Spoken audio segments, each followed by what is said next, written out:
Marami na namang ganap sa buhay ng Kim Pao dahil nga marami ang nagtatanong kung may mga asang kulap pa ang ABS-CBN at GMA Network ngayong taon. Tuloy na tuloy pa nga nating mapapanood ang dalawang sikat na network para sa kanilang pangmalakasang kulap. Mapapanood pa natin ang mga programa na pagsasamahan ng kapamilya at kapuso. Kabilang na ang bagong handog nila, ang The Secrets of Hotel ETN, na bungga ang kanilang pasabog sa lahat ng mga viewers. Magkakasama ang mga bigating actors ng dalawang network para magbigay ng napakagandang palabas sa mga viewers. Tanong naman ng mga netizens ngayon kung mapapasabak pa kaya ang Kim Pao sa kulab ng ABS-CBN at GMA Network. May mga kumalat na chika online na posibleng may ilalatag na proyekto sa Kim Pao na produce ng GMA Network at ABS-CBN. Kung matutuloy na ang nasabing palabas na ito, ay posibleng marami sa mga manunood ang bibilib sa dalawang sikat na actors na ito ng ABS-CBN. Say pa ng ilan, sana maraming mga pasabog pa ang Kim Pao para sa kanilang mga viewers at sana matutuloy na ang ABS-CBN at GMA Network collab this year. May nagsabi naman na kung matutuloy na ito, ay marami sa mga viewers ang mag-aabang dahil alam nilang maraming kayang gawin sina Kim Chiu at Paolo Avellino. Alam naman ng lahat na malaking pasabog ang collab na ito if ever na matutuloy sa taong ito. Hindi talaga papayag ang mga taga-suporta na mawawala ang Kim Pao sa mga proyekto dahil napamahal na sa kanila. Kung ano man ang mga gagawin nila sa ABS-CBN, ay andyan talaga ang lahat para ipakita ang suporta na dapat sa kanila. Say pa ng ilan, if matutuloy na ang Kim Pao series sa ABS-CBN at GMA Network, ay marami namang sasang-ayon nito dahil matagal na rin lang gustong mapanood ang dalawa sa collab ng dalawang network. May nagsabi naman na bet talaga nila ang Kim Pao sa mga proyekto at kahit noon pa ay suki na talaga ng mga audience ito. May nagsabi naman na hindi talaga mawawala ang love at support ng tao sa mga gagawin pa ng Kim Pao sa TV at umaasa na sila na marami pang mga magaganap sa dalawa. Ang mas lumalim na relasyon ng Kim Pao ngayon ay isa sa mga bagay na tinutukan ng mga fans at never talaga silang huminto sa pagtatanong kung ano nga ba ang kaya lang gawin sa kapamilya na. Mukhang umiinit na naman ang usapan tungkol sa Kim Pao, Kim Chiu at Paolo Avellino, lalo na kung may balitang proyekto na pinag-uusapan na raw na may kinalaman sa ABS-CBN at GMA. Kung totoo man o kahit nasa rumor stage pa lang, natural lang na maging excited ang fans dahil malaking bagay ang ganitong klasing collaboration sa industriya. Narito ang mas mahabang reaction ko.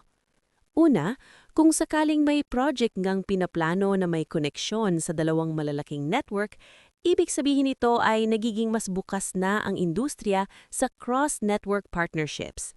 Dati, mahirap itong mangyari dahil sa exclusivity ng mga kontrata. Ngayon, mas nakikita na ang trend na ang priority ay magandang content at malakas na tambalan, hindi lang kung anong network ka nakabase. Pangalawa, malakas talagang hatak ng Kim Pao sa audience. Mapapansin na sa dami ng usap-usap tungkol sa kanila, serye, pelikula, guestings, endorsements, laging may engagement ang fans. Kaya hindi nakakapagtaka kung gusto silang pagsamahin ulit sa isang mas malaking proyekto. Sa showbiz, demand ng audience ang isa sa pinakamalaking basehan ng greenlight ng projects. Pangatlo, posible ring strategy ito para palakasin ng ratings at streaming views, maabot ang mas malawak na market, pagsamahin ng fan bases ng dalawang network, gumawa ng event project na pag-uusapan online. Pero mahalagang tandaan, hanggat walang official announcement, mas mabuting ituring muna itong speculation o early talks. Madalas sa showbiz, maraming napag-uusapan na projects na hindi agad natutuloy o nagbabago ang format. Dagdag pa, kung matutuloy man, mas exciting kung bagong genre ang gagawin nila, hindi lang romance. Mas mature o kakaibang roles. May international release or streaming platform push, cinematic ang production value. Sa ngayon, ang pinakamagandang gawin ng fans ay maghintay sa opisyal na pahayag at patuloy lang na suportahan ng mga proyekto ng dalawa, magkasama man o magkahiwalay. Ano na talaga ang confirmed tungkol sa Kim Pao projects ngayon?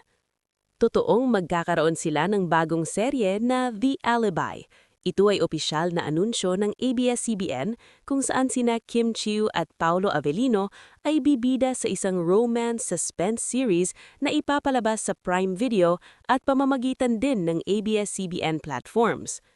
The Alibi ay ikatlo o ikaapat na serya ng tambalan nila matapos ang Linlang at iba pang successful projects nila.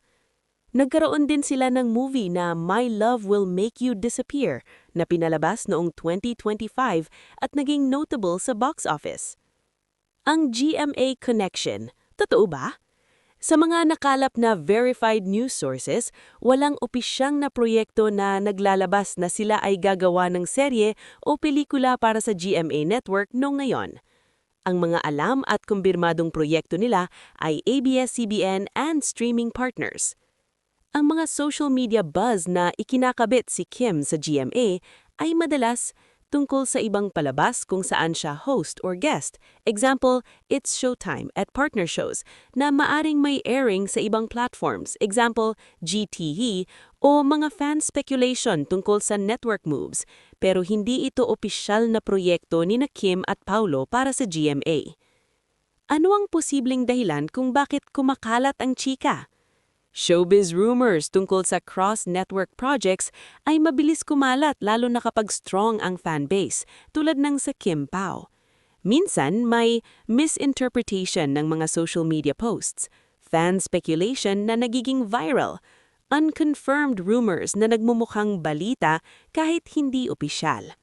Hanggang ngayon, walang kumpirmadong pahayag mula sa ABS-CBN o GMA Network na magsasama sila sa isang proyekto na magkaibang network. Ang nangyayari lang na real ay ang mga proyekto nila para sa ABS-CBN at streaming platforms at ang mga fan reactions lang ang lumalaki online. Anong masasabi ko sa balitang pinag-uusapan na muli? Natural lang na maintriga ang fans dahil malaki ang support nila sa Kim Pao pairing, magandang feedback ng mga proyekto nila, active sila sa social media at events. Pero ang pinaka-realistic na info ngayon ay ito. May official new series sa ABS-CBN and Prime Video. May successful movie release. Walang official confirmation na may proyekto sila sa GMA na pinag-uusapan o sigurado. Pinakamagandang asahan ang mga official projects nila sa ABS-CBN at streaming platforms.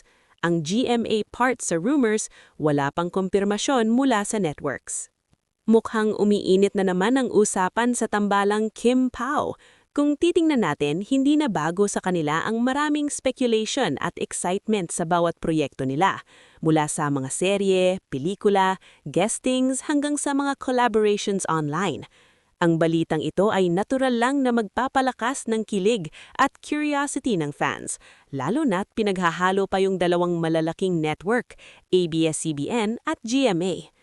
Kung totoo man o nasa early talks pa lang, malaking bagay ito sa industriya ng showbiz. Una, isang senyales ito ng evolving trend sa entertainment. Mas nagiging open ang networks sa potential cross-collaboration projects. Dati, mahirap itong mangyari dahil sa exclusivity ng mga kontrata. Ngayon, mas nakikita na ang trend na ang priority ay magandang content at malakas na tambalan, hindi lang kung saang network ka nakabase. Pangalawa, malakas talagang hatak ng Kim Pao sa audience. Mapapansin na sa dami ng usap-usap tungkol sa kanila, serye, pelikula, guestings, endorsements, laging may engagement ang fans. Kaya hindi nakakapagtaka kung gusto silang pagsamahin ulit sa isang mas malaking proyekto. Sa showbiz, demand ng audience ang isa sa pinakamalaking basehan ng greenlight ng projects. Pangatlo, posible ring strategy ito para palakasin ng ratings at streaming views, maabot ang mas malawak na market, pagsamahin ng fan bases ng dalawang network, gumawa ng event project na pag-uusapan online. Pero mahalagang tandaan, hanggat walang official announcement, mas mabuting ituring muna itong speculation o early talks. Madalas sa showbiz maraming napag-uusapan na projects na hindi agad natutuloy o nagbabago ang format. Dagdag pa, kung matutuloy man, mas exciting kung bagong genre ang gagawin nila, hindi lang romance. Mas mature o kakaibang roles. May international release or streaming platform push. Cinematic ang production value. Sa ngayon, ang pinakamagandang gawin ng fans ay maghintay sa opisyal na pahayag at patuloy lang na suportahan ng mga proyekto ng dalawa, magkasama man o magkahiwalay. Ano na talaga ang confirmed tungkol sa Kim Pao projects ngayon? Totoong magkakaroon sila ng bagong serye na The Alibi. Ito ay opisyal na anunsyo ng ABS-CBN kung saan sina Kim Chiu at Paolo Avellino ay bibida sa isang romance suspense series na ipapalabas sa Prime Video at pamamagitan din ng ABS-CBN platforms. The Alibi ay ikatlo o ikaapat na serya ng tambalan nila matapos ang Linlang at iba pang successful projects nila. Nagkaroon din sila ng movie na My Love Will Make You Disappear na pinalabas noong 2025 at naging notable sa box office. Ang GMA Connection, totoo ba? Sa mga nakalap na verified news sources, walang opisyal na proyekto na naglalabas na sila ay gagawa ng serye o pelikula para sa GMA Network noong na yon. Ang mga alam at kumpirmadong proyekto nila ay ABS-CBN and streaming partners.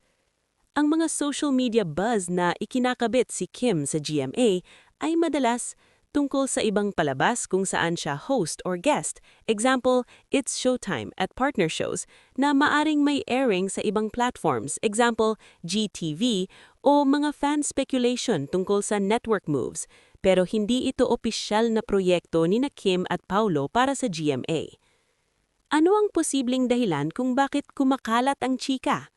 Showbiz rumors tungkol sa cross-network projects ay mabilis kumalat lalo na kapag strong ang fanbase, tulad ng sa Kim Pao.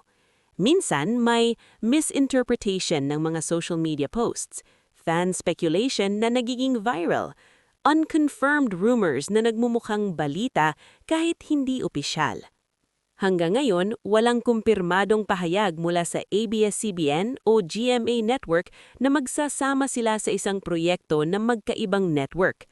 Ang nangyayari lang na real ay ang mga proyekto nila para sa ABS-CBN at streaming platforms at ang mga fan reactions lang ang lumalaki online. Ano ang masasabi ko sa balitang pinag-uusapan na muli? Natural lang na maintriga ang fans dahil malaki ang support nila sa Kim Pao pairing, magandang feedback ng mga proyekto nila, active sila sa social media at events. Pero ang pinaka-realistic na info ngayon ay ito. May official new series sa ABS-CBN and Prime Video. May successful movie release. Walang official confirmation na may proyekto sila sa GMA na pinag-uusapan o sigurado. Pinakamagandang asahan ang mga official projects nila sa ABS-CBN at streaming platforms. Ang GMA part sa rumors, wala pang kumpirmasyon mula sa networks.